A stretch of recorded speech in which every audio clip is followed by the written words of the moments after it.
زانیہ کے شوہر کے ذبیحے کا کیا حکم ہے جانور کو اگر وہ ذبح کرے تو؟ چنانچہ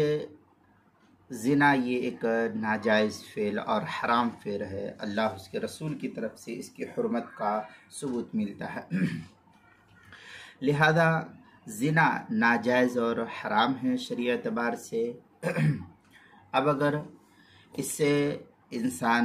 چاہے وہ عورت ہو چاہے مرد ہو سب کے لیے توبہ استغفار جو ہے یہ ضروری ہے، ورنہ آخرت میں اس کا بہت سخت عذاب اللہ کی طرف سے متعین کیا گیا ہے،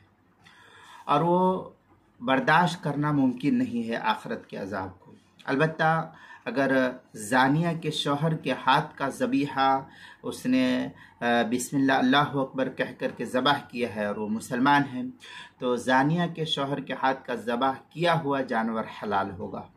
خواہ وہ شخص اس برے فعل سے بیوی کو منع کرتا ہو یا نہ کرتا ہو، وہ اس کا معاملہ ہے۔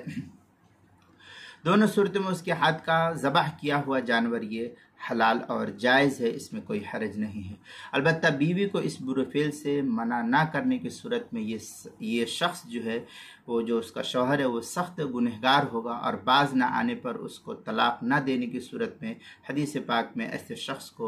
دیوس کے لفظ سے تعبیر کیا گیا ہے۔ چنانچہ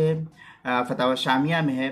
وَشَرْطُ كَوْنُ الذَّابِحِ مُسْلِمًا، کہ فتاوی شامی کی عبارت ہے، جلد نمبر 6 صفحہ نمبر 296، فتاوی ہندیہ جلد نمبر 5 صفحہ نمبر 285، البحر الرائق جلد نمبر 8 صفحہ نمبر 168، بدائع الصنائع جلد نمبر 5 صفحہ نمبر 45 جو HM سعید کراچی کا چھپا ہوا نسخہ ہے، فتح القدیر جلد نمبر 8 صفحہ نمبر 407 جو مکتبہ رشیدیہ کوئٹہ بلوچستان کا چھپا ہوا نسخہ اس کے اندر،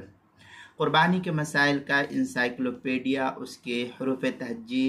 زا عنوان ہے، زانیہ کے شوہر کا ذبیحہ، صفحہ نمبر 88 پر جو ہے اس کو نقل کیا گیا ہے۔